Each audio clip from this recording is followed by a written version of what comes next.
আসসালামু আলাইকুম, সবাইকে অসংখ্য ধন্যবাদ জানিয়ে শুরু করছি। আমি ফরিদুদ্দিন, ইনকাম ট্যাক্স অ্যাডভাইজার। আমরা ভিডিওর মাধ্যমে আমাদের দেশে ব্যবসা করতে গেলে যে ডকুমেন্টগুলো লাগে তা আপনাদের সহজ ভাষায় বুঝিয়ে দেওয়ার চেষ্টা করে থাকি। তো এই ধারাবাহিকতায় আজকে আমরা যে বিষয়টা নিয়ে আলাপ করব তা হচ্ছে ট্রেডমার্ক। যদিও আমরা ট্রেডমার্ক আমাদের চ্যানেলে ট্রেডমার্ক নিয়ে এর আগেও ভিডিও দেওয়া হয়েছে। তো এর প্রেক্ষিতে অনেকে অনেক সময় কমেন্টস করে বা আমাদেরকে ফোন করেও বিভিন্ন কোশ্চেন করার চেষ্টা করে। তো আমরা চিন্তা করলাম যে এটা নিয়ে আর একটু আপডেট কিছু কোশ্চেন অ্যান্সার সলভ করা যাক।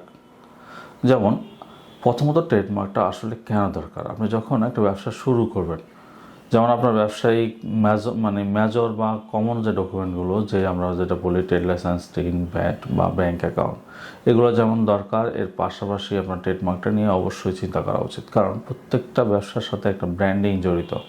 আপনি যেই ব্যবসাই করেন, এবার কিছুই না, আপনি যদি একেবারে অ্যাজ এ জেনারেল ছোটো একটা মুদি দোকানও দেন, ওখানেও একটা ক্ষেত্র বিশেষ একটা ব্র্যান্ডিংয়ের দরকার আছে। আর যারা মার্কেটিং বেস তো করে, করে অ্যাজ এ ম্যানুফ্যাকচার বা অ্যাজ এ সার্ভিস ওরিয়েন্টেড কোনো ব্যবসা করে, তো তাদের ক্ষেত্রে তো 100% দরকার। এটার যখন ব্যবসাটার প্রোডাক্ট ডেভেলপ করবেন বা ব্যবসা শুরু করবেন, ওই দিন থেকেই আমাদের ট্রেডমার্কটা নিয়ে চিন্তা করা উচিত। আসলে বাইরে বা অন্য দেশগুলো যখন এভাবেই এই যখন ব্যবসার প্রথম যে ডকুমেন্টটা চিন্তা করে, তখন ট্রেডমার্কটাই চিন্তা করে।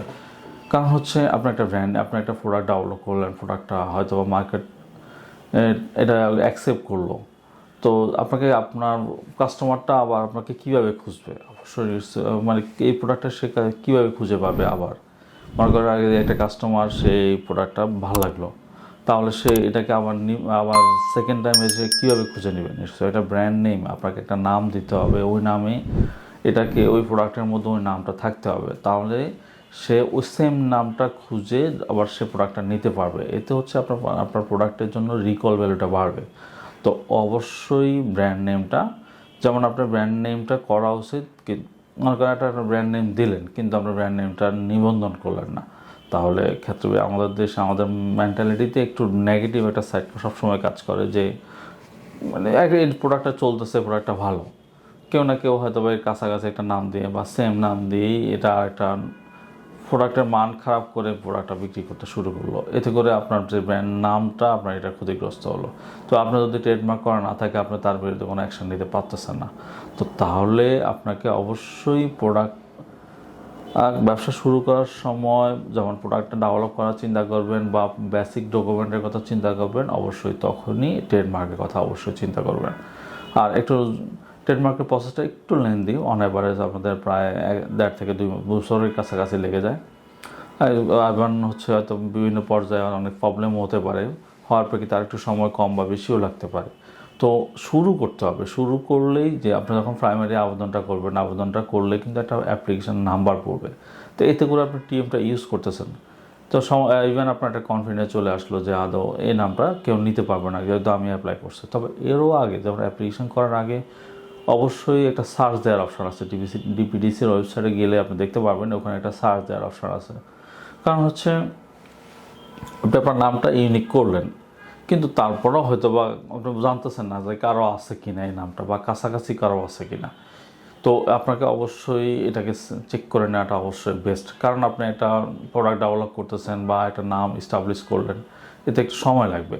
তো একটা সময় দেখলেন যে হয়তো বা আপনি অ্যাপ্লিকেশনও করলেন, কিন্তু আপনি চেক করলেন না যে কারো এই নামটা কাছাকাছি কোনো নাম আছে কিনা, বা এই নামটাই কেউ ইউজ করতেছে কিনা। তো তাহলে আপনি যদি সার্চ দেওয়ার অপশানটা কাজে লাগান, তাহলে আপনি জানতে পারবেন কাছাকাছি কেউ অ্যাপ্লিকেশন করছে কি না, করলেও তারটা কোন অবস্থায় আছে এটা পুরোটাই দেখা যায়। যে কেউ আবেদন করছে, হয়তো কারোটা অ্যাবেন্ডন হয়ে গেছে বা কারোটা এই প্রসেসিংয়ে আছে। তো এটা অ্যাপ্লিকেশন করলে বোঝা যায়। এটা অবশ্যই ওই নিবন্ধনের আগে আপনাকে এটা চেক করে নেওয়াটা বেস্ট। আর যদি না, আপনি যদি ফুললি কনফিডেন্স থাকেন না এটা টোটালি ইউনিক, এটা কারোর সাথে মিলতেছে না, তাহলে আপনি অবশ্যই নিবন্ধনের মধ্যে যেতে পারেন। এর পাশাপাশি আমাদের অনেকে কোশ্চেন করে যে ক্লাসগুলো নিয়ে, ক্লাসগুলো কোনটার কার প্রোডাক্টের কী ক্লাস হবে এটা আইডেন্টিফাই করতে পারে না। আসলে ডিপিডিসির ওয়েবসাইটে গেলে আপনি বুঝতে পারবেন প্রত্যেকটা ক্লাসেরই কী প্রোডাক্ট এটার আওতায় আছে, বা কোন সার্ভিসগুলো কোন ক্লাসের আওতায় আছে, এটা অবশ্যই আপনি ওখানে লিস্ট আকারে দেওয়া আছে, আপনি একটু খুঁজলে, বা ডিপিডিসি ওয়েবসাইট এটা খুব বড় ইস্যু না, আপনি দেখলে বাংলাতেই আছে বিভিন্ন ক্ষেত্রে, তো দেখলে আপনি এটা পেয়ে যাবেন। তো একটু সময় নিয়ে ওখান থেকে আপনার ক্লাসটা খুঁজে বের করে অ্যাপ্লিকেশন করতে পারেন। আর ক্লাস নির্ধারণের ক্ষেত্রে আরেকটা প্রবলেম হয়ে থাকে যে হয়তোবা আপনি একই ব্র্যান্ড নেম বিভিন্ন প্রোডাক্টে ইউজ করতে পারতেছেন, কিন্তু আপনি যেহেতু একই ক্লাস আপনি যে প্রোডাক্টটা করতেছেন আপনি ওই যে একটা আবেদনে একই ক্লাসের সবটাই পাবেন, কিন্তু যদি আপনার অন্য প্রোডাক্টটা অন্য ক্লাসের হয়ে থাকে তাহলে আপনাকে অবশ্যই ওই আরেকটা আবেদন করতে হবে অন্য ক্লাসের জন্য, মানে একাধিক ক্লাসের জন্য করলে আপনাকে একাধিক আবেদন করতে হবে। তো এটা অবশ্যই মাথায় রাখবেন যে কারণ সমজাতীয় যদি না হয়, সেম ক্লাসের না হয়, আপনাকে ওভাবে আবেদন করতে হবে।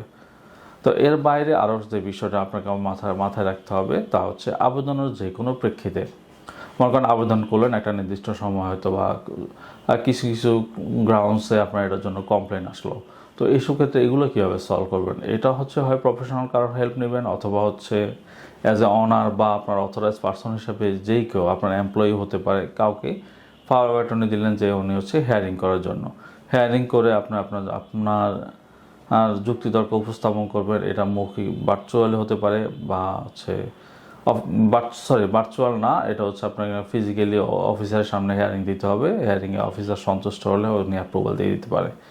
এর পাশাপাশি যখন অ্যাপ্রুভাল দিয়ে দিবে আপনাকে সময় মতো জার্নালে ফি দিতে হবে। জার্নালে ফি দিয়ে জার্নাল প্রকাশ হওয়ার পরে একটা নির্দিষ্ট সময় ওয়েট করতে হবে যে কেউ জার্নাল প্রকাশ হওয়ার পরে কেউ আপনার এটার বিরুদ্ধে কোনো কমপ্লেন দিচ্ছে কিনা। যদি কমপ্লেন না দেয় তাহলে আপনাকে সার্টিফিকেশনের জন্য ফি জমা দিতে হবে। আর অনেক আবেদন দেখলাম আমরা সার্টিফিকেশনের মধ্যে আসলে কমপ্লেন আসে, বা সার্টিফিকেশনের কমপ্লেন না ঠিক ওখানেও হেয়ারিং দেওয়ার ব্যবস্থা আছে, হেয়ারিং দিয়ে আপনাকে এটা কমপ্লিট করে নিতে হবে। তো ওভারঅল প্রথম প্রাইমারিভাবে যদি আপনার একটা আবেদন কমপ্লিট হয়ে যায় তাহলে আপনি 7 বছর পর্যন্ত এটা আর নিবন্ধন করা লাগবে না। তবে এটা আবেদনের শুরু থেকে 7 বছর হিসাব করতে হবে। হয়তোবা আপনি আবেদন করলেন এটা 1-2 বছর এখানেই চলে গেল, তো এইখান থেকেই 7 বছর আপনার হিসাব করা হবে। তো সর্বোপরি এই প্রক্রিয়াটা খুব একটা জটিল না, এর একটু সময় সাপেক্ষ ব্যাপার, কারণ বিভিন্ন স্টেপে কাজ করতে হয়, তো এতে একটু সময় কম বেশি লেগেই যায়। বা গভর্নমেন্টও এটাকে তুলনামূলক এখন আর একটু সময়টা কমানো আনার চেষ্টা করতেছে, ইভেন অনেকটা সহজও করার চেষ্টা করতেছে। কারণ আগে ম্যানুয়াল আবেদন করা হতো, ইভেন টোটালি এখন অনলাইন খুব সহজে অ্যাপ্রুভাল দিয়ে দিচ্ছে। তো আপনারা যেমন প্রতিষ্ঠানের বেসিক ডকুমেন্টগুলোকে গুরুত্ব দিচ্ছেন, বা দেওয়া ছাড়া কোনো অপশান নাই, আপনাকে ব্যবসা করতে গেলে ট্রেড লাইসেন্স, টিন এগুলো করতেই হবে, আর ক্ষেত্র বিশেষে ব্যাটও করতে হবে।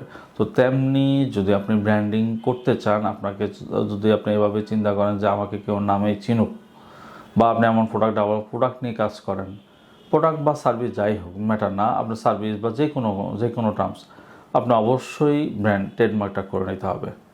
তো আজকের মতো এখানে শেষ করছি, দেখা হবে অন্য কোনো ভিডিওতে। আর সব সময়ের মতোই বলতেছি যে যদি ভিডিওটি ভালো লাগে আপনার বন্ধু বা ফ্রেন্ড সার্কেলের মাধ্যমে শেয়ার করতে পারেন, অথবা এর পাশাপাশি আমাদের চ্যানেলটি সাবস্ক্রাইব করে আমাদের সাথে থাকতে পারেন। আর সব সময়ের মতোই কমেন্টস তো আপনারা করতেই পারেন। তো দেখা হবে অন্য কোনো ভিডিওতে। আল্লাহ হাফেজ।